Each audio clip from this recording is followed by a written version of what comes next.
In 2011, we reached the North Pole. In 2012, we took on Everest.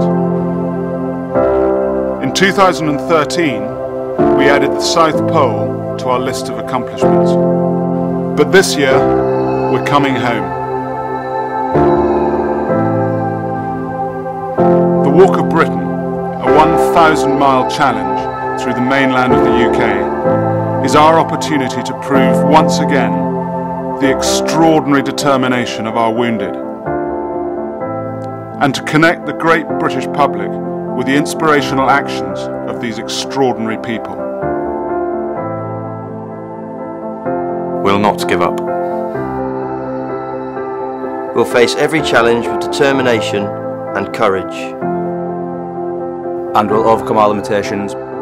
Because really, there are no limitations. My name's Stuart Hill. I was medically discharged in 2012 as a Lieutenant Colonel. I suffered a traumatic brain injury on the 4th of July 2009 whilst commanding a company in Babji, Afghanistan. My name's Elspeth. I was a major in the army for 9.5 years. I have post-traumatic stress disorder from Afghanistan in 2010. My name's Scott Ransley. I was with 4-2 Commando Lima Company on Operation Herrick 14. I was blind in my right eye, taking down an IED making facility. We'll all be working together to beat this challenge, because walking with the wounded help to change our lives.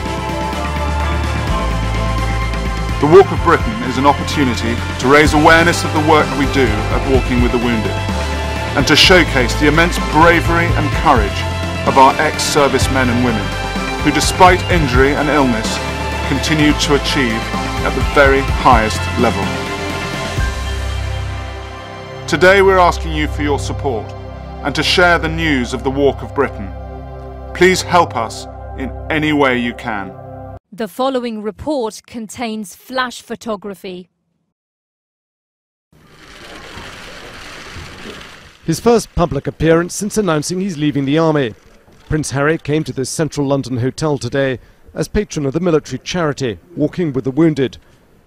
For 5 years now he's been helping badly injured servicemen and women trek to the North Pole, South Pole and up the slopes of Mount Everest. The challenge we are launching today, although closer to home, is no less formidable in scale, walking 1,000 miles around Britain. The public's support for our armed forces continues to be extraordinary. However, as the memory of our military commitments in Iraq and Afghanistan fade, we must encourage people to continue supporting our servicemen and women. Prince Harry, fourth in line to the throne, has taken time out of his military commitments to personally accompany those recovering from their injuries as they take up extreme challenges. Obviously Prince Harry's really flown the flag for the armed forces for the last 10 years and will continue to do so, I'm sure, in the future as a veteran. And so it means a great deal to the charity, and I think it's really going to lift the walk. Twice the Prince served in Afghanistan on combat tours, most recently flying an Apache helicopter gunship on the front line. He's leaving the army largely unscathed. Others have not been so lucky. Today the Prince met a senior officer brain damaged by an Afghan roadside bomb. I have become the opposite, the antithesis of what I was. From commanding hundreds, potentially thousands of soldiers, to where I'm now in a position where I do struggle to manage myself.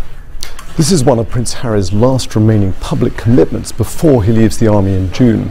But it's clear that his 10 years of military service have left him with a lasting compassion for Britain's wounded servicemen and women. And that's a commitment he intends to continue long after he hangs up his uniform. Frank Gardner, BBC News in central London.